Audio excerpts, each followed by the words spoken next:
Okay, so this is going to be the Monday review for the 1985 movie. The classic. Not really. Uh, Remo Williams' The Adventure Begins, starring, surprisingly, Fred Ward in an action role. Uh, Probably one of the earliest examples I know of a comedic actor being cast as something approaching an action star. Now, to be fair, those of you who don't happen to know the Destroyer series by Murphy and Saper, or Sapper, however you may have pronounced it, it's kind of a martial arts comedy, fantasy, sort of just all around man's book sort of series. It's a great series.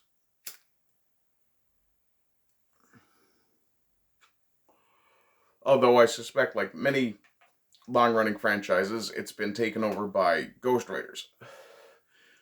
Still, the earlier books that Saper and Murphy wrote themselves were very, very good. And had a lot of in-jokes, some of which you will find in this movie.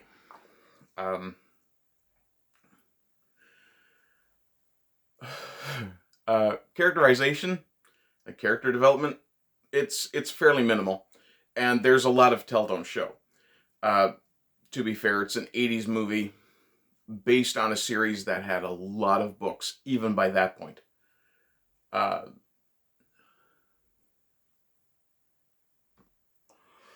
suspicion I have is that the people who made the movie really expected that it was going to be people who knew the book that would go and watch it. I'm not sure how it was critically or popularly received. Haven't really looked into it. But since I've got it there to be found, I'll check. Before I worry too much about researching the rest of it, I'm just looking at the Wikipedia page. And it reminds me that I should point out that Captain fucking Janeway was the female lead in this. And possibly the only woman with a speaking role. Which makes sense if you look at the earlier image that I sent out. The teaser, if you will, for this review. The Wisdom of Chun. But I'll tell you a little bit about Chun, who was played by... let me see if I can find that here. It doesn't say who played Chun very quickly. Let me just have a quick look here. Based on the Destroyer pulp. Yeah, it's based on a pulp paperback series.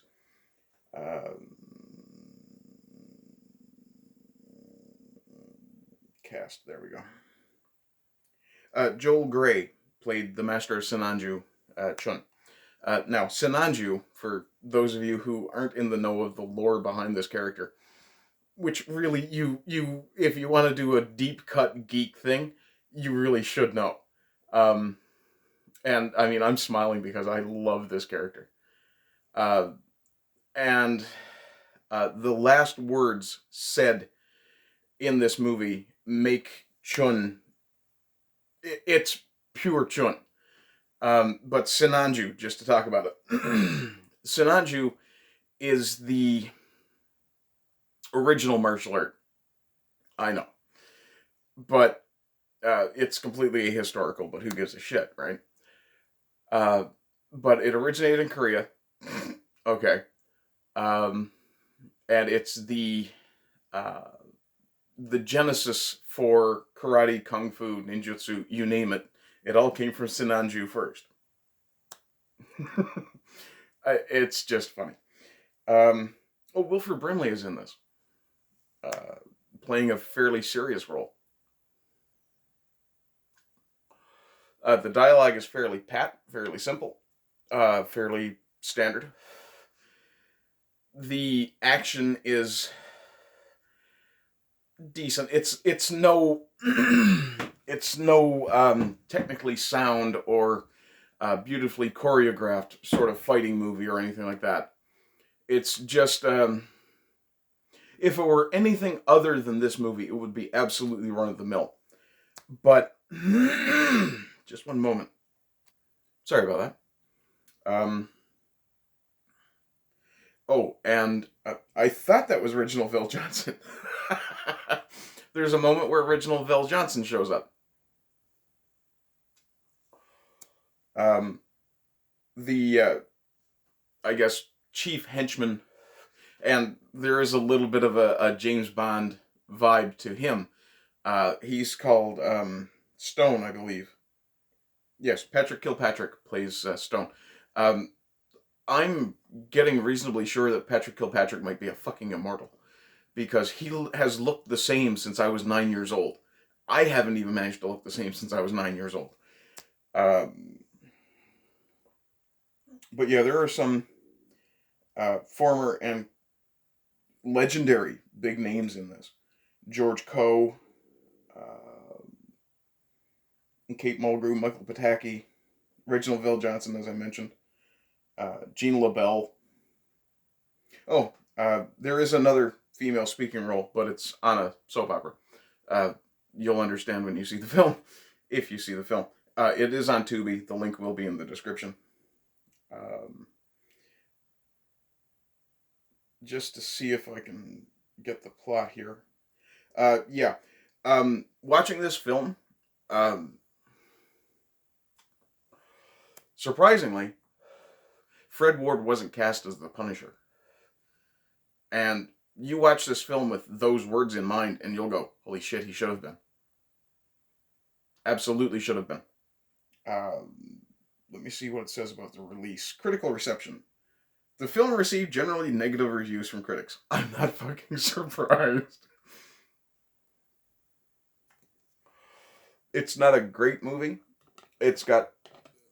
look, I'll straight up give it an 8 just because I know the lore behind the character. But on a technical standpoint, it's a 5-6. Now, I will give it some a break because it was made in the 80s. And the picture quality is, yeah, it is what it is. It's an 80s flick. On Rotten Tomatoes, it has an overall of 39% based on 18 reviews. Again, this is critical reviews. The LA Times noted that Hamilton and Wood's end result, while downplaying the violence and uplifting the humor, have delivered a welcome and breezy alternative to the mayhem and genocide of Rambo and Commando. Genocide? Yeah. Box office results were disappointing. In its first 4 days, it only earned $3.4 million. I don't think it cost much more than that to make, to be honest. I'm curious about that now. Let's see what the cost was. Doesn't look like it says. The soundtrack. I will mention the soundtrack because, wow, is that ever an epic soundtrack for a really middle-of-the-road movie. The soundtrack wouldn't be out of place in a Captain America movie from the same era. I mean, this film is good. But it's fun good. It's not super, change your life good. But it's good. I really did enjoy it. Let's see what the box office says.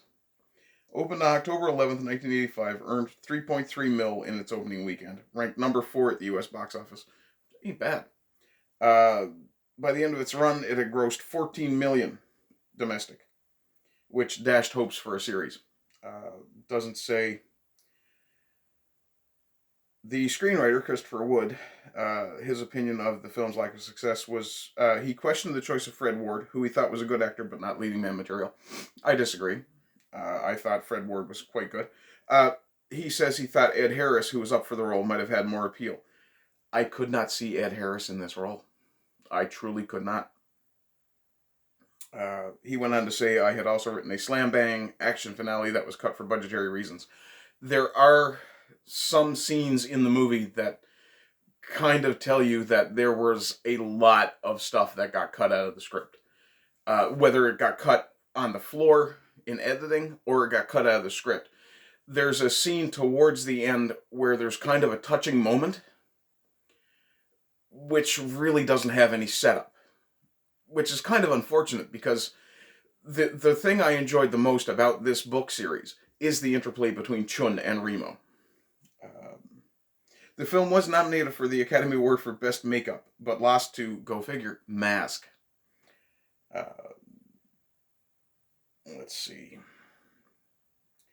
Craig Safan, or Safan, did the score. The title song, Remo's theme, written and sung by Styx member Tommy Shaw, is not included on the album. Shaw released the song as a solo artist on his 1985 album, What If? Good to know. I've never actually heard the song, as far as I know. Let me see. Okay, they did hire veterans of the Bond series to work on the film, so that kind of makes sense. Christopher Wood, for the record, wrote Moonraker and The Spy Who Loved Me, which kind of explains why teeth are a thing in his villains. Funny teeth. But yeah, I mean, there's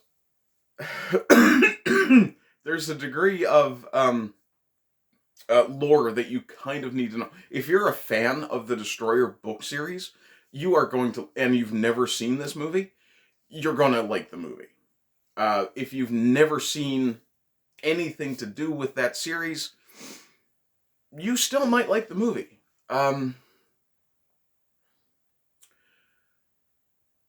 There are some great jokes.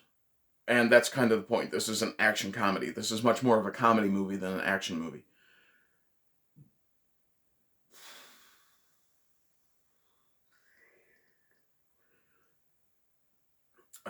Again, I mean, the screenwriting, the script is not great. It's good, but it's not great. I kind of agree with Christopher Wood. I think too much of the film might have been left on the cutting floor. Too much might have been cut out, but just being what it was. But I mean, for just a bit of fun, and it's an hour and a half. It's fun. It's from when movies were made to be something you went and watched for a good lark on a Friday night or a Saturday afternoon, and just enjoyed for the sake of enjoying a movie. There's no high message in this, unless you count Chun's particular words of wisdom, which I won't repeat here because, well, who knows what YouTube might do about that. But yeah, you can check my Twitter or any of my other social medias to find that particular thing.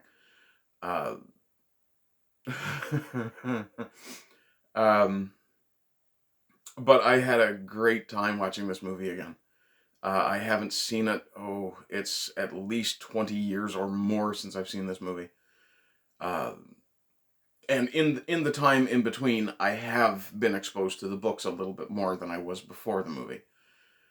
And yeah, if you're looking for like a very light read, you can't go wrong with the Destroyer series. Start from number 1 and go on through, because you will get to the point of really enjoying these books by the time you get there.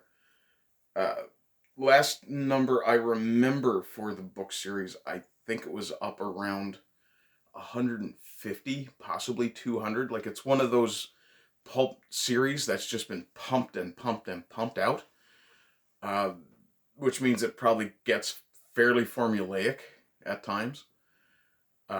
I've read somewhere between 7 and 12 of the books, and scattered all over the run, from when it was definitely Murphy and Saper who were doing the books, to later when it kind of seemed like it was just some ghostwriter pumping this shit out. Whatever, you know, you're allowed to bleed a franchise dry, as far as I'm concerned.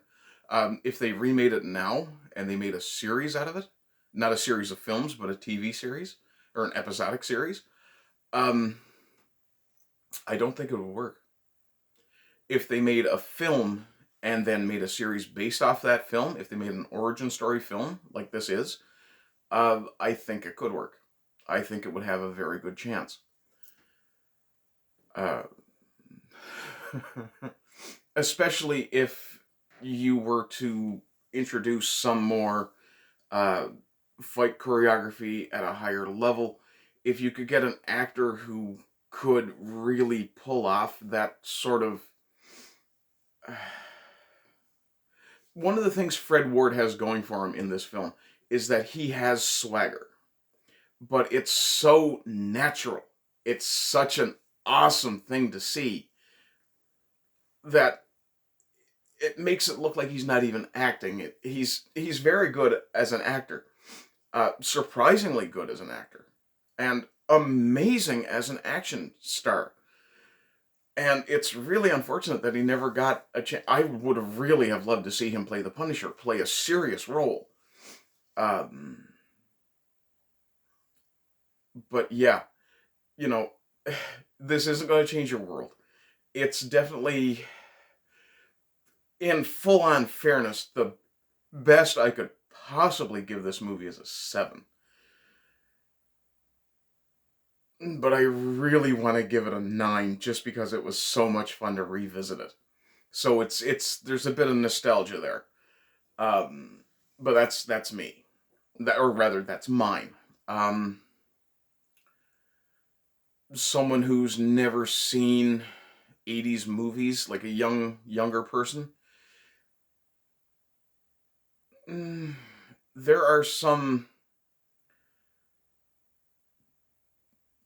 how to put it, there are some definite issues with,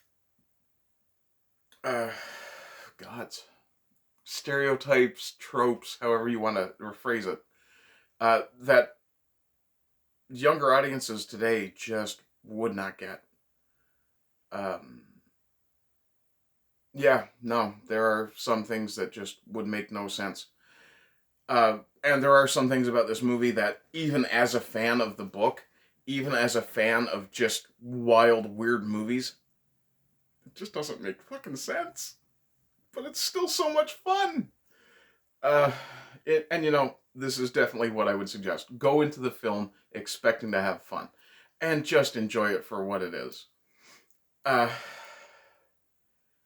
There's a bit of $6 Million Man. There's a little bit of Captain America. There's a little bit of Jackie Chan. A tiny bit of blaxploitation. You know, Kate Mulgrew has incredible legs in this film. Oh yeah, she has got great legs in this. And I mean, she plays kind of a proto-feminist, I suppose, being that it was 85 and that sort of political thing was coming along.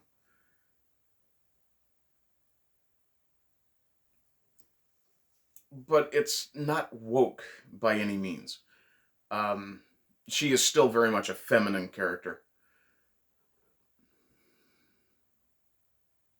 And you can actually see a little bit of the elements of Janeway in it, in her performance. So yeah, she's a solid actress. You know, I saw there were a couple of continuity points. There are some extremely intelligent Dobermans in this film. Which, yeah, it's clearly played for laughs, but it also kind of makes you go, wait a second, like, yeah, that's where your suspension of disbelief will be strained for sure, is with the Dobermans. But it's clearly played for laughs. There's even a little bit of Planet of the Apes in a way. Oh, excuse me. It's late at night and I've been on Sultans today, plus I had a drink, or actually 2 drinks technically. So that's kind of wearing me down a little bit. But I've got about 20 minutes worth of content here, so yeah, you know, go and see this film. I would recommend it. If you ask me for a yes, no, it's going to be a yes, and it's always going to be a yes. I haven't seen this movie since the 90s, so more than 20 years, and it's still a good movie. Again, if you don't know the lore, it's probably a good adaptation, too, I would say, as far as honoring the source material. I think there's a few spots where there's some camera trickery, but all the effects in this are practical. What few effects there are. What else?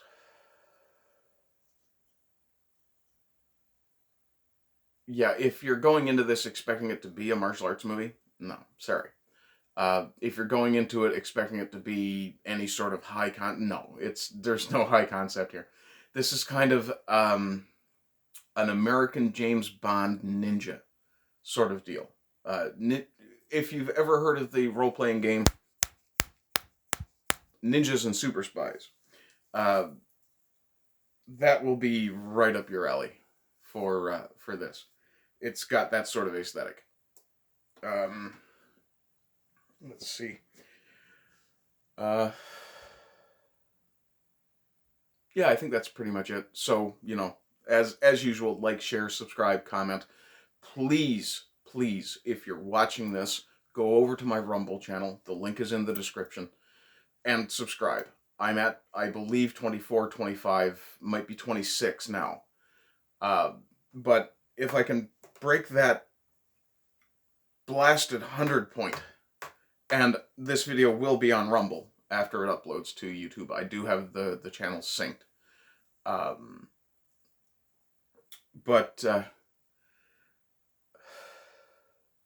Yeah, if you would be so kind as to subscribe to me on Rumble, and, you know, I do have a subscribe star if you want to support me.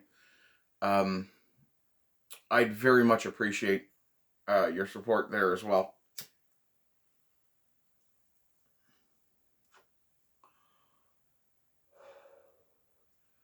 But yeah, all in all, good film. Well, I wouldn't call it a film. It was definitely a flick. Or, you know, a movie. Definitely no high concept, nothing super spectacular in any way. But honest, fun movie making. It was clear that the people who were making this movie were having a good time. And really got a kick out of the characters. Whether they knew their backstory or not, they clearly had fun with these characters. So yeah, that's going to be it for me. I hope you guys are having a good day. I hope you continue to have good days. And rise again until lambs become lions. Bye-bye.